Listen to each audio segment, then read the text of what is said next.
오늘 우리 공동체에 주시는 하나님의 말씀은 창세기 4장 1절로 7절입니다. 거룩하신 하나님의 말씀입니다. 아담이 그의 아내 하와와 동침함에 하와가 임신하여 가인을 낳고 이르되 내가 여호와로 말미암아 등남하였다 하니라. 그가 또 가인의 아우 아벨을 낳았는데 아벨은 양치는 자였고 가인은 농사하는 자였더라. 세월이 지난 후에 가인은 땅의 소산으로 제물을 삼아 여호와께 드렸고 아벨은 자기도 양의 첫 새끼와 그 기름으로 드렸더니 여호와께서 아벨과 그의 제물은 받으셨으나 가인과 그의 제물은 받지 아니하신지라. 가인이 몹시 분하여 안색이 변하니 여호와께서 가인에게 이르시되 내가 분하여 함은 어찌 됨이며 안색이 변함은 어찌 됨이냐. 내가 선을 행하면 어찌 낯을 들지 못하겠느냐. 선을 행하지 아니하면 죄가 문에 엎드려 있느니라. 죄가 너를 원하나 너는 죄를 다스릴지니라. 아멘. 오늘 본문 7절에 나오는 너는 죄를 다스릴지니라를 오늘 말씀의 제목으로 삼습니다. 이 말씀이 저와 여러분의 삶으로 고백되기를 간절히 축복합니다. 우리가 지금 묵상하고 있는 이사야서는 전체 66장으로 이루어진 굉장히 긴 예언서입니다. 그런데 그 시작이 기록된 이사야 1장을 보면 이사야 선지자가 지적하는 당시의 모습이 나오는데요. 이사야 1장 11절부터 12절을 보면 여호와께서 말씀하시되 너희의 무수한 재물이 내게 무엇이 유익하냐. 나는 순양의 번제와 살찐 짐승의 기름에 배불렀고 나는 숫송아지나 어린 양이나 숫 염소의 피를 기뻐하지 아니하노라. 너희가 내 앞에 보이러 오니 이것을 누가 너희에게 요구하였느냐.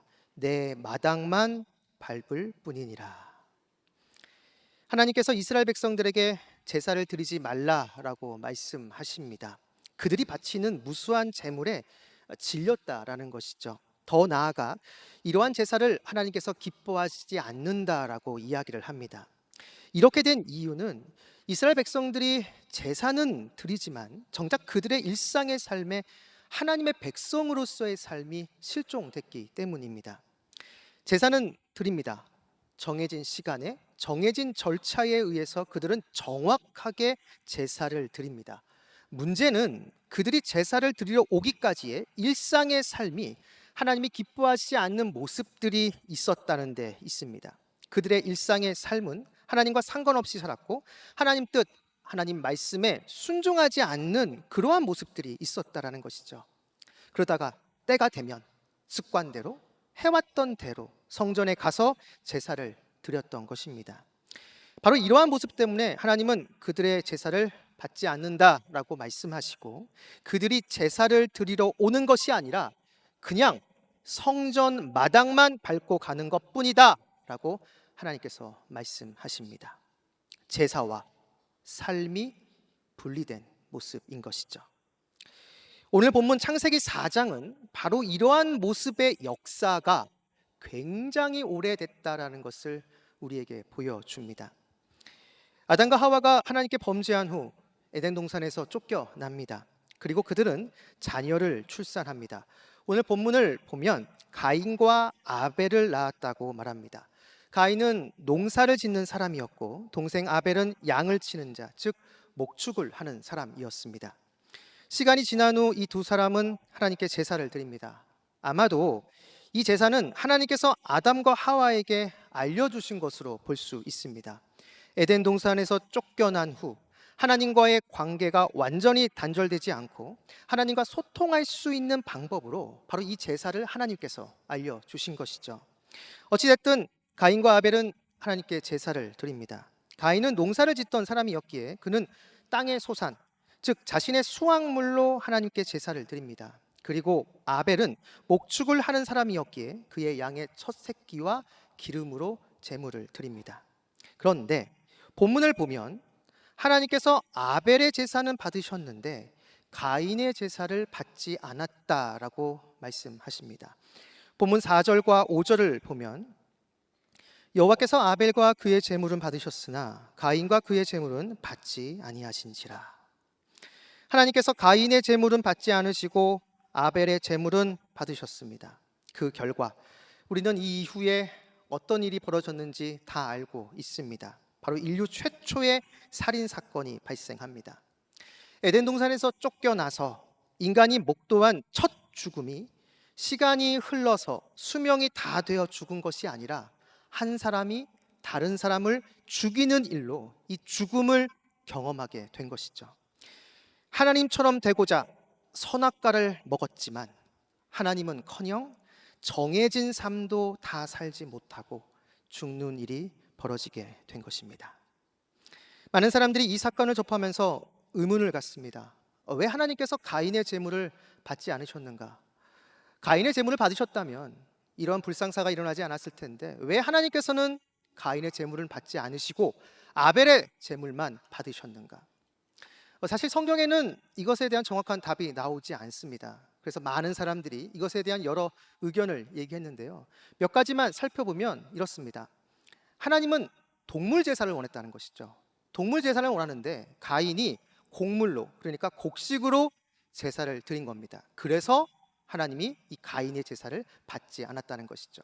그리고 아벨은 양의 첫 새끼 그리고 기름, 그러니까 쉽게 얘기하면 굉장히 귀한 건데요. 귀한 것을 하나님께 드렸다는 겁니다. 그런데 가인은 그냥 단순히 그냥 자신이 수확한 동사에 그냥 수확한 수확물 중에 아무거나 그냥 대충 드렸다라는 거죠. 그래서 하나님이 가인의 제물을 받지 않았다라고 이렇게 이야기를 합니다. 그런데 여러분, 지금 제가 얘기한 이 모든 것들은 사실 이 정확한 답이 될 수 없습니다. 왜냐하면 이 뒤에 여러분이 아시겠지만 레위기를 보면 하나님은 곡식으로 드리는 제사도 받으십니다. 소제라고 해서 곡식으로 드리는 제사가 있었습니다.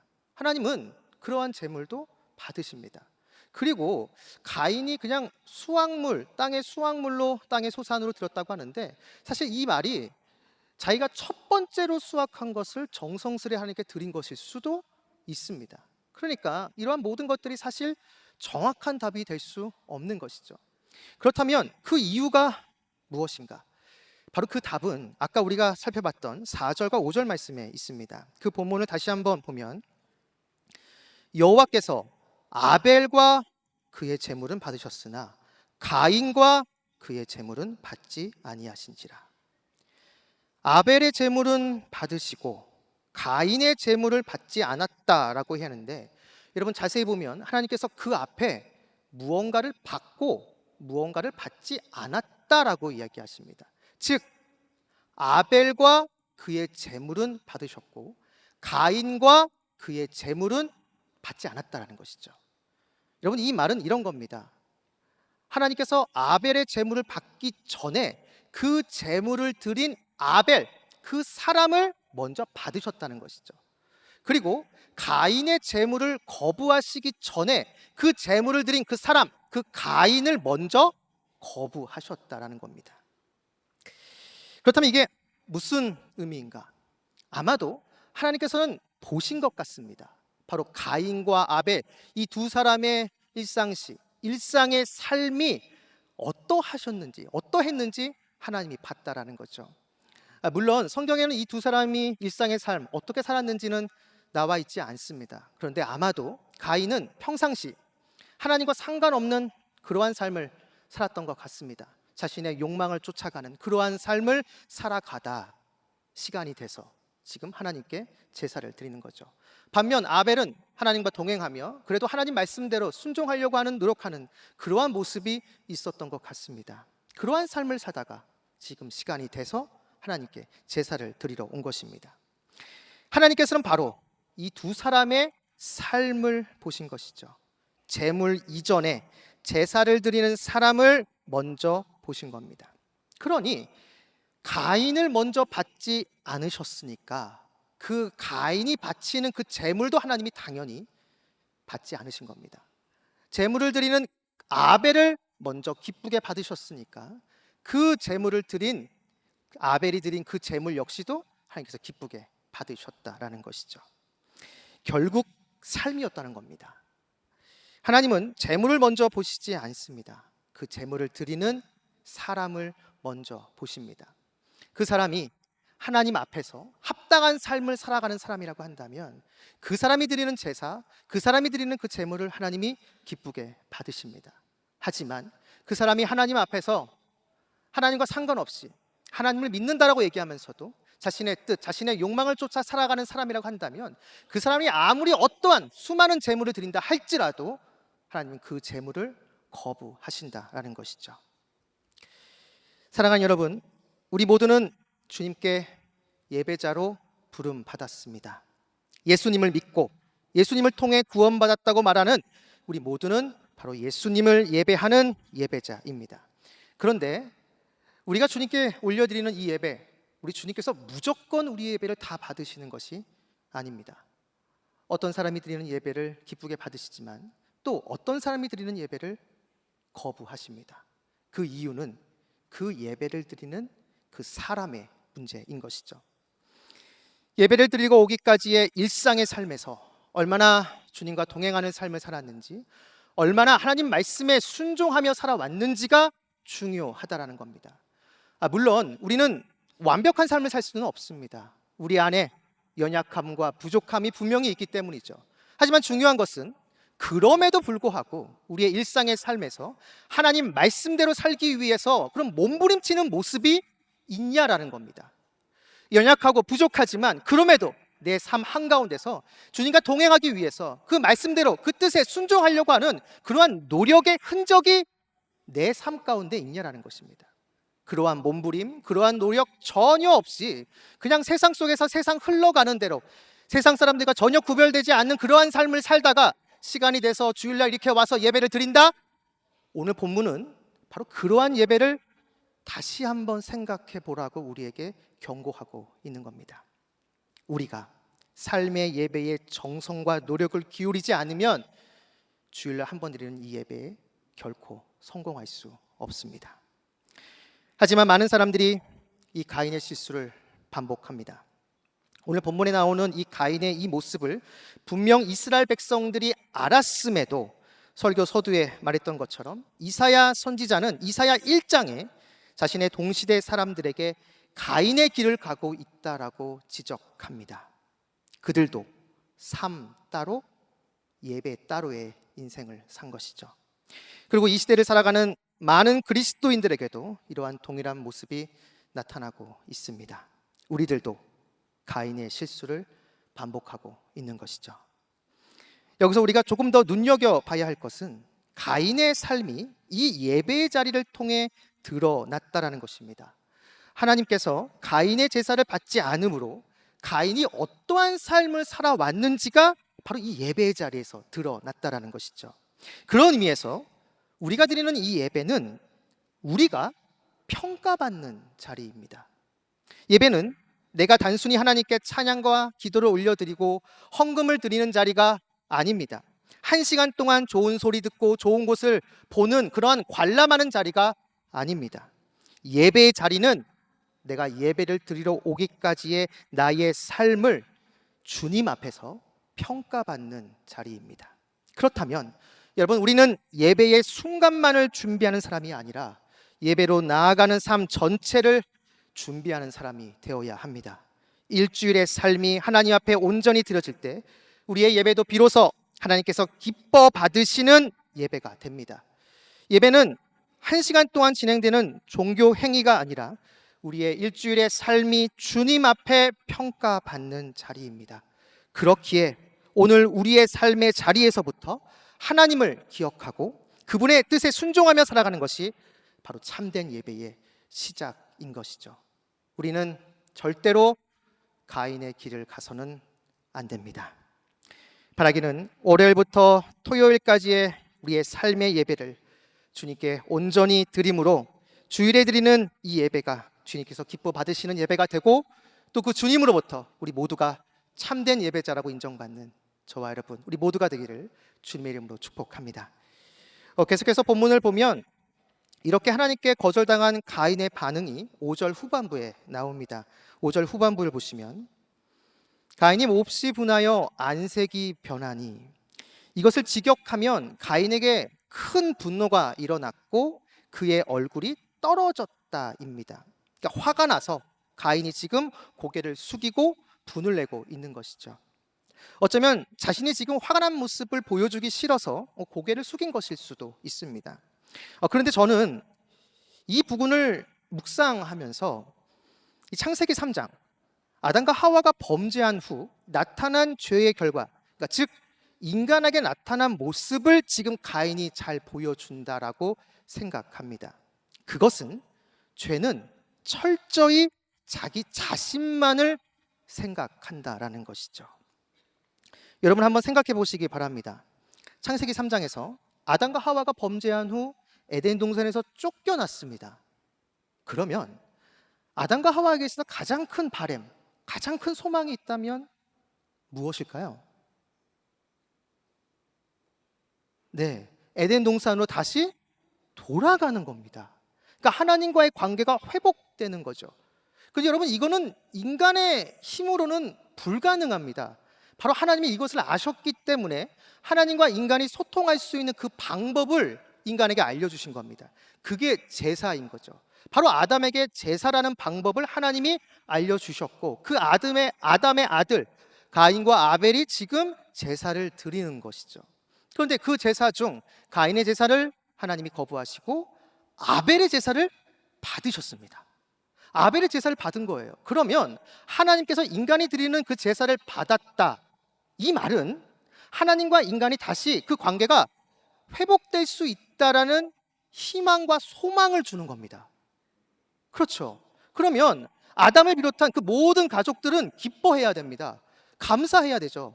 야, 하나님과의 관계가 회복될 수 있겠구나라는 그러한 소망과 희망을 가지고 가족 전체가 기뻐해야 됩니다. 비록 가인은 자신의 제사가 하나님께 거부당했어도 자신의 동생 아벨의 제사를 하나님이 받으셨다는 그 사실을 생각하면서 그래, 우리 가족이 다시 하나님과의 관계가 회복될 수 있겠구나 하면서 같이 기뻐하고 같이 감사해야 하는 것이죠. 그런데 가인은 그렇지 않습니다. 오직 자기 자신의 제사를 하나님께서 받지 않으셨다라는 그 것에만 몰두합니다. 그리고 그 원인이 동생 때문이라고 생각하고 동생을 죽이죠. 가인에게는 우리라는 단어가 없습니다. 오직 나 한 사람만 있습니다. 나의 제사를 하나님께서 받지 않았다는 그 사실에서 헤어나오지 못하는 것이죠. 사실 이러한 모습은 아담과 하와에게도 나타났던 모습입니다. 창세기 3장에서 선악과를 따먹은 후 아담과 하와는 그 친밀했던 관계가 깨집니다. 아담은 하나님께서 주신 저 여자 때문에 이 일이 발생한 겁니다 라고 이렇게 이야기합니다. 처음 하와를 만났을 때 이는 내 뼈 중에 뼈요 내 살 중에 살이라고 그렇게 고백한, 그렇게 사랑의 노래를 고백한 아담이 이 모든 일들은 저 여자 때문이라고 지금 이렇게 말하고 있는 것이죠. 하와 역시 자신의 죄를 뱀이 꼬드겨서 이렇게 됐다고 말하며 뱀에게 잘못을 돌립니다. 죄를 짓고 나서 인간에게 즉시 나타났던 모습은 철저한 자기중심적인 모습입니다. 나를 기준으로 생각하고 나는 잘못이 없으며 다 다른 사람 때문이라고는 생각을 갖게 된 것이죠. 여기에는 우리라는 단어가 없습니다. 공동체는 없는 것이죠. 오직 철저하게 나 자신만 있을 뿐입니다.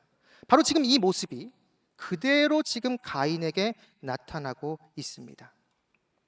아벨의 제사를 하나님이 받으신 것에 대해 우리가 다시 하나님과의 관계가 회복될 수 있겠구나라는 그러한 인식이 가인에게는 없습니다. 나는 나고 아벨은 아벨인 것이죠. 내가 지금 하나님께 거부당했다는 그 사실이 나에게 중요한 거지, 내 동생이 하나님께 인정받았다? 그거는 전혀 관심이 없습니다. 오히려 동생 때문에 내 제사가 거부당했다고 생각하니까 그 동생이 미워지고 그 동생을 죽인 것입니다. 이렇게 죄는 모든 관계를 끊어 놓습니다. 창세기 3장에서 죄가 하나님과 인간의 관계를 끊고 바로 이어서 부부 사이를 끊어 놓습니다. 오늘 우리가 보는 이 창세기 4장에서는 형제와의 관계를 끊어 놓습니다. 이 이후에 노아의 홍수에서는 노아가 가나안을 저주하는 장면에서 부모와 자녀와의 관계가 끊어지는 것을 보게 됩니다. 그리고 바벨탑 사건 이후 주변 사람들, 즉 이웃들과의 관계가 끊어집니다. 죄는 이렇게 모든 관계를 끊어 놓습니다. 서로 고립된 모습으로 자기 자신만을 위해 살아가도록 만들죠. 그래서 하나님께서는 우리의 이 죄의 문제를 해결하셨다라는 것을 예수님께서 바로 십자가의 죽으심으로 우리들이 깨진 이 관계를 다 회복하셨다라는 것입니다. 하나님과의 관계를 회복하시고 사람과 사람과의 관계를 바로 예수님께서 십자가의 죽으심으로 회복하신 것이죠. 우리는 바로 예수 그리스도를 통해서 구원받은 자입니다. 구원받았다라는 것은 주님을 따라가며 주님을 닮아가는 존재라는 것이죠. 그렇다면 우리는 이러한 관계 회복을 경험한 사람들이면서 동시에 모든 관계에 주님의 화평을 전하는 사람들입니다. 즉 우리는 분열과 분쟁을 일으키는 죄의 자녀가 아니라 하나님의 자녀로 관계를 회복시키는 사람들이라는 것이죠. 바로 이것이 우리들의 정체성입니다. 예수님께서도 마태복음 5장 9절에 이렇게 말씀하셨습니다.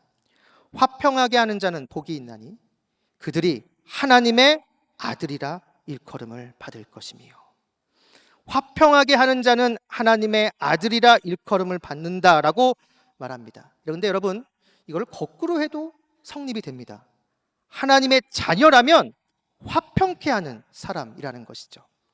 사탄은 죄로 모든 관계를 끊어놓고 분열하게 만들지만 하나님의 자녀인 우리들은 주님을 닮아 화평케 하는 자로서 있어야 한다는 것입니다. 바로 그것이 우리들의 사명인 것이죠.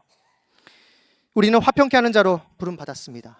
물론 이 부름받은 것이 우리가 부름받았다고 해서 자동적으로 되는 것은 아닙니다. 주님께서 친히 낮아지시고 섬기시며 희생하시면서 화평을 이루셨던 것처럼 우리들도 다른 사람을 위해 낮아지고 희생하며 섬기는 모습이 있어야 합니다. 바로 우리의 이러한 모습을 통해 주님의 평화와 주님의 화평이 나타나는 것이죠. 이러한 주님을 닮은 모습이 있을 때 비로소 나를 통해서 주님의 하나 되게 하시는 화평의 은혜가 나타나게 되는 것입니다. 바라기는 이 자리에 계신 여러분들 통해서 여러분이 속한 공동체에 주님의 화평의 은혜가 풍성히 흘러가기를 바랍니다. 여러분 한 사람 한 사람이 서 있는 그 자리에서 화평의 통로가 여러분이 되어서 다툼이 있는 곳에 화해가, 갈등이 있는 곳에 이해가, 메마른 곳에서는 주님의 사랑이 흘러가기를 바랍니다. 그래서 우리의 삶이 머무는 자리마다 주님의 평강이 드러나고 주님께서 기뻐하시는 공동체로 세워지기를 주님의 이름으로 축복합니다. 자신의 제사를 받지 않은 것에 대해서 분노하고 있는 가인에게 하나님께서는 이렇게 말씀하십니다. 본문 7절을 보면 내가 선을 행하면 어찌 낫을 들지 못하겠느냐, 선을 행하지 아니하면 죄가 문에 엎드려 있느니라. 죄가 너를 원하나 너는 죄를 다스릴지니라. 지금 하나님께서 가인에게 경고하십니다. 그렇게 계속 분노한 그 상태로 계속 있으면 죄가 가인을 덮친다라는 것이죠. 여기서 우리는 이 죄라는 단어가 창세기에 처음 등장하는 것을 보게 됩니다. 창세기 3장, 그러니까 아담과 하와가 처음 범죄한 그 창세기 3장에도 죄라는 단어가 나오지 않습니다.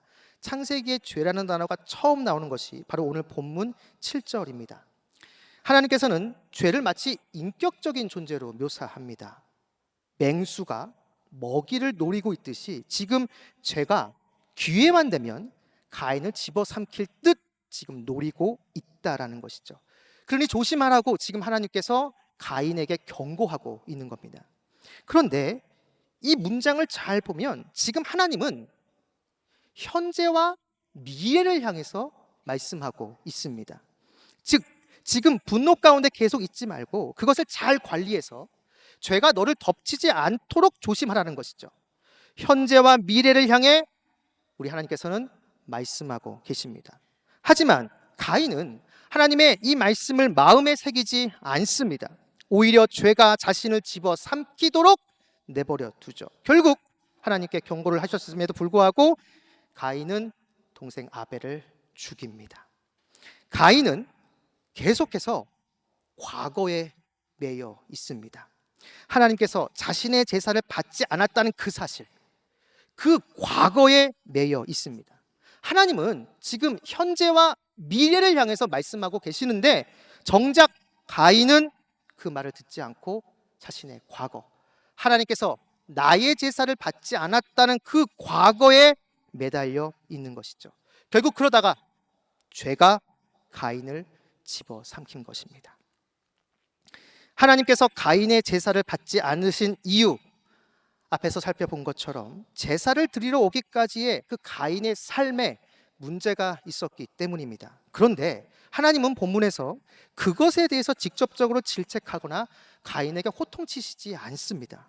하나님은 가인의 과거를 묻지 않으시고 오히려 지금 그 가인의 현재 상태를 진단하시면서 죄가 너를 덮칠 수 있으니까 조심해야 된다라고 말씀하고 있는 것이죠. 어찌 보면 하나님은 가인에게 끝까지 은혜를 베풀어 주신 것입니다. 하지만 가인은 하나님의 이 은혜를 은혜로 받아들이지 않고 결국 죄의 먹이가 된 것이죠. 사랑하는 여러분, 여기서 우리는 사탄의 또 다른 전략을 봅니다. 사탄은 우리로 하여금 과거에 매이게 만듭니다. 내가 실패했던 과거의 어떤 사건, 지금 후회하고 있는 과거의 어떤 누군가의 만남, 내가 지금 이렇게 된 거는 과거의 그때 그 일, 그 사건 때문이야. 내가 지금 이렇게 된 거는 내가 과거에 만났던 바로 그 인간, 그 사람 때문이야. 사탄은 내가 다시는 기억하기 싫은 나의 그 과거를 계속 생각나게 만들고 거기에 매이게 만들어 지금 이 자리에서 어떤 것도 하지 못하도록 만듭니다. 오히려 내 마음속에 분노와 증오, 미움과 원망이 싹트게 만들죠. 철저히 과거에 매여서 그 과거의 노예로 살아가게 만듭니다. 그러다가 결국 죄를 짓도록 만드는 것이죠. 지금 가인이 바로 이러한 상황인 겁니다. 바로 이것을 너무나 잘 아시기에 하나님은 그 과거에 매이지 말고 지금 현재와 미래를 바라보며 준비 안 하고 말씀하고 있는 것이죠. 그렇다면 그 과거에 벗어나 죄를 다스리는 방법이 과연 무엇인가? 하나님은 본문 7절에 선을 행하라 라고 말씀하고 계십니다. 단순히 악을 행하지 않는 수준이 아니라 적극적으로 선을 선택하라고 지금 말씀하고 있는 것이죠. 가인이 분노하는 것 하나님도 너무나 잘 아십니다. 하지만 그 분노에 계속 머물 것인지 아니면 다른 길을 갈 것인지는 지금 내가 선택할 수 있다라는 것이죠. 과거에 매여 계속 분노하기로 선택하지 않는 것이 바로 선을 행하는 것입니다. 선을 행하는 것, 여러분, 거창한 것이 아닙니다. 죄를 따르지 않고 하나님을 따르기로 결단하는 것이죠. 과거는 바꿀 수 없지만 그 과거가 만들어낼 미래는 지금의 선택으로 달라질 수 있습니다. 우리가 매일 하나님을 따르겠다고 선택하고 그러한 선택이 쌓이고 쌓이다 보면 우리의 미래가 달라지고 과거의 그 고통, 그 상처 역시 주님의 은혜 안에서 점차 치유되고 회복되는 것이죠. 가인의 비극은 지금 하나님을 따르기로 선택하지 않았기 때문입니다. 자신의 과거에 붙잡혀 앞으로 나아가지 못했고 결국 죄가 가인을 집어삼킨 것이죠. 사랑하는 말씀상 공동체 성락성결교회 성도 여러분, 오늘 창세기 4장 인류 최초의 살인사건이 벌어진 오늘 본문을 통해서 우리 주님은 세 가지를 우리에게 말씀하고 계십니다. 첫 번째는 우리가 주일날 이렇게 모여서 예배 드리는 것, 우리 주님이 기쁘게 받으십니다. 그런데 우리 주님께서 더 받기를 원하시는 예배가 있습니다. 아니, 어쩌면 더 중요한 예배라고 할 수가 있습니다. 그 예배는 뭐냐? 나의 삶으로 드리는 예배입니다. 여러분들이 이제 이 예배를 마치고 교회를 떠나는 그 순간부터 여러분들은 또 하나의 예배를 하나님께 올려드리는 겁니다. 여러분의 삶의 예배이죠. 월요일부터 토요일까지 여러분들이 가정에 있든지 여러분의 직장에 있든지 그곳에서 말하는 거, 행동하는 거, 그 모든 것들이 하나님께 올려드리는 예배입니다. 우리는 바로 그러한 삶의 예배자로 부름받은 것이죠. 삶 따로, 예배 따로는 없습니다. 로마서의 말씀처럼 우리의 몸을 하나님이 기뻐하시는 거룩한 산 제물로 우리는 드려야 하는 것이죠. 두 번째로 우리는 화평케 하는 자로 부름받았음을 잊지 말아야 합니다. 나의 죄로 인해 깨어진 그 모든 관계를 주님께서 십자가의 죽으심으로 다 회복하셨습니다. 그렇기 때문에 여러분, 우리는 나의 삶 가운데 주님을 닮은 모습이 있어야 됩니다. 주님께서 화평케 하는 자로 이 땅에 오셨던 것처럼 우리 역시도 주님을 따라가는 주님의 제자답게 나의 삶 속에서 화평케 하는 자로 그러한 모습이 있어야 하는 것이죠. 바로 이것이 내가 속한 공동체에서 내가 감당해야 될 사명입니다. 마지막으로 매 순간 주님을 따르기로 선택하고 또 선택해야 합니다. 사탄은 우리로 하여금 과거에 매이게 만듭니다. 그 과거에서 헤어나오지 못하게 만들죠. 과거는 분명 우리가 바꿀 수 없지만 지금 우리가 주님의 말씀을 선택함으로 다가오는 미래를 바꿀 수 있습니다. 그러한 선택이 우리의 미래를 바꾸며 더 나아가 과거를 바라보는 나의 눈도 달라지게 만드는 것이죠. 바라기는 이곳에 계신 여러분 모두가 오늘 이 말씀을 기억하시면서 삶으로 예배하는 예배자로, 그리고 화평케 하는 자로 매 순간 주님의 말씀을 선택하며 나아가시길 바랍니다. 그래서 주님께서 친히 이끄시는 그 선한 길 가운데서 주님께서 우리를 위해서 예비하시고 준비해 놓으신 그 아름답고 복된 미래를 경험하는 저와 여러분 우리 모두가 되기를 주님의 이름으로 축원합니다.